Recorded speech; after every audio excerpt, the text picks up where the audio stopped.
Welcome to the second grade Mathematics Florida Standards. This presentation will give you general information about the Mathematics Florida Standards, as well as some specific information about second grade standards. This publication was made possible by a grant from Carnegie Corporation of New York. The statements made and views expressed are solely the responsibility of the author. Why have new math standards? New standards should help our kids dig deeper so they can explain a concept or how they got to an answer and develop their potential to think more critically and creatively.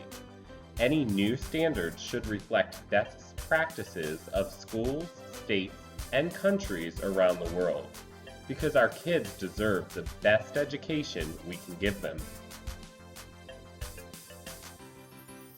In addition, the point of setting standards for what children should know at the end of each year is so we know when kids are ready to move to the next level, or are falling behind so we can help them catch up rather than give up. Just as every patient deserves a doctor whose knowledge is up to date, who knows the latest technology, every child deserves an education that's current and teaches them the technologies and ability to learn new ones they'll need to succeed. Educational standards in America need to match or exceed the standards for the best performing countries in the world. Education should be about standards, not standardized tests.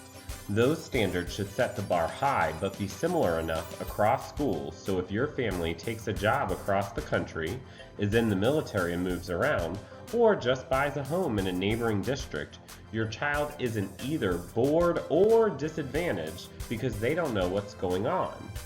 That's why the states work together to develop standards for what kids ought to know by the end of each year, learning from teachers, parents, and employers, but also from the best performing schools, states, and countries, so our kids would be able to compete in a global world.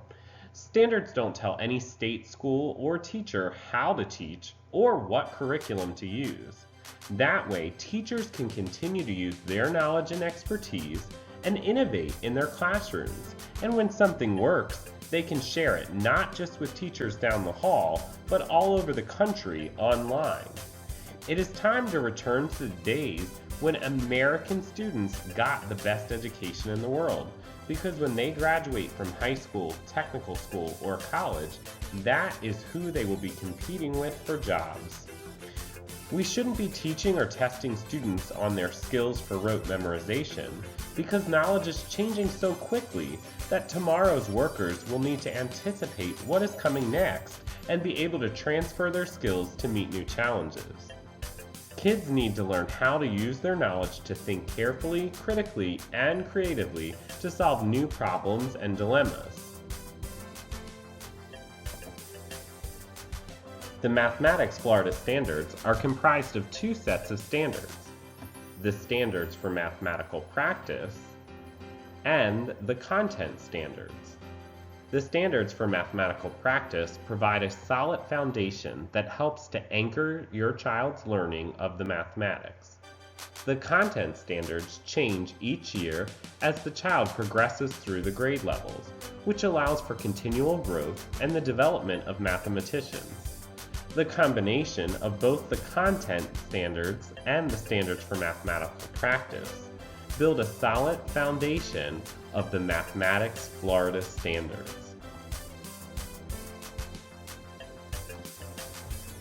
The standards for mathematical practice are the backbone for building understanding in mathematics. These standards are consistent throughout all grade levels, kindergarten through 12th grade. As your child progresses through the grades, they will refine these mathematical behaviors. The bolded print identifies the skills that your child will be using as they learn their grade level content standards. The content standards are composed of the following domains for each grade level. Notice that the domain counting and cardinality is only found in kindergarten. operations in algebraic thinking, numbers and operations in base 10, measurement and data, and geometry are consistent across all grade levels. In 3rd grade, the domain numbers and operations, fractions, is introduced. Today, the key to success, whether you're a mechanic called in to fix something you've never seen before, or a medical professional dealing with an outbreak of some new disease, is the ability to transfer your skills from one domain to the next. Education needs to give our kids core knowledge and an ability to apply that knowledge in real-world settings. The displayed chart illustrates this idea. Listed in each grade level are the critical areas that will be addressed during that particular school year. This provides a global overview of the critical content taught in each grade level. Let's take a look at some key concepts from the 2nd grade Florida Mathematics Standards. In 2nd grade, students will understand that the 3 digits of a 3-digit number represent amounts of hundreds, tens, and ones. For example, a child understands that the digits in the number 176 each have a value based on their position. As students are building understanding with these place value concepts, they will often use base 10 blocks, like the ones pictured to the right, as a tool to make sense of the values. Your child will probably learn to draw quick pictures of those tools, as shown in the picture on the left. In 2nd grade, students will read and write numbers to 1,000 using base 10 numerals, number names, and expanded form. 176 is shown here using base 10 numerals. 176 is the same value represented with number names. And 100 plus 70 plus 6 shows the value 176 in expanded form. In 2nd grade, students will use addition and subtraction within 100 to solve 1- and 2-step word problems involving situations of adding to, taking from, putting together, taking apart, and comparing with unknowns in all positions. Here's an example of a problem a 2nd grader may encounter. The bag had 15 cookies. I ate some. Now the bag has 8 cookies. How many cookies did I eat? In this particular problem, the equation that would directly match would be 15 minus some unknown is the same as or equal to 8. As you can see in the problem, I ate some. The change that's happening is unknown and is what the mathematician must solve for. Students will approach this problem in a variety of ways. Some might use tools, like the one shown here, to model out the problem. The kid here used the green snap cubes to show the 15 cookies the bag originally had, and then the white snap cubes to show the 8 cookies that are remaining. By placing the 2 models next to one another, the child can count the missing area to find that 7 cookies must have been missing. Another approach a child might use is the part-part whole mat, or a part-part whole box that they would draw. This tool helps a child make sense of a situation and identify if they have parts or the whole missing. While another child may have thought of this problem through addition, that there were 8 cookies left in the bag and then some other amount makes a total of 15. As shown here, the child started at 8, counted on 2 to 10, and then 5 more to 15, a total of 7. This same problem could be presented to the learner in a different way. For example, the bag had some cookies. I ate 7 cookies. Now the bag has 8 cookies. How many cookies did the bag have to start? This problem shows where the unknown is the start amount. The equation that would match this problem would be unknown minus 7 equals or is the same as 8.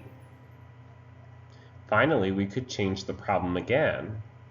The bag had 15 cookies. I ate 7 cookies. How many cookies are left in the bag?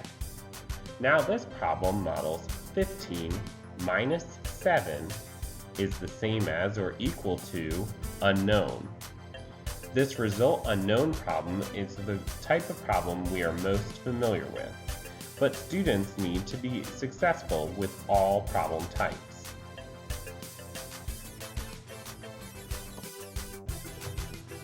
In second grade, students will fluently add and subtract within 20 using mental strategies. By the end of grade 2, know from memory all sums of 2 one-digit numbers. So for example, the fact 9 plus 8 should be able to be recalled by the learner. One of the mental strategies the child may use is the make a 10 strategy, where they visualize the add-in 9 and the add-in 8, realizing that 9 is 1 away from 10. So if 8 is broken up into 1 and 7 more, they'll be able to make the 10 and see easily that 9 plus 8 is 17, 10 and 7 more. That same fact could be recalled with a different mental strategy, like the near double strategy. Because 8 and 9 are next to one another on a number line, to find their sum, you could double either of the add-ins and then adjust by 1. Double 8 is 16, double 9 is 18. 16 plus 1 is 17, 18 minus 1 is 17. So to recall 9 plus 8, I could double one of the add-ins and adjust by 1 to come to the total of 17. These are just 2 mental strategies that could be used to approach the problem. In second grade, students will add and subtract within 1,000 using concrete models or drawings and strategies based on place value, properties of operations, and/or the relationship between addition and subtraction, and relate the strategy to a written method. One strategy students will use for addition is the expanded form or break apart method. For example, when adding 36 plus 48, the child will break 36 up into expanded form, 30 plus 6, and 48, 40 plus 8. Next, the child will add the 2 ones, 6 plus 8, and get 14, and then add the 10s, 30 plus 40 equals 70. Finally, the learner will add the 70 and the 14 to get to a total of 84.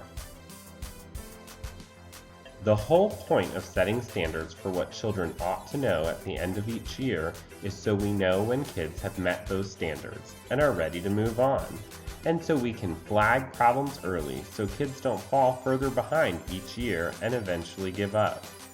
With that being said, it is important to remember that every child develops at his or her own pace. It is important to stay in contact with your child's teacher to further support their understanding of mathematics. In other words, you are the biggest advocate for your child. This publication was made possible by a grant from Carnegie Corporation of New York. The statements made and views expressed are solely the responsibility of the author.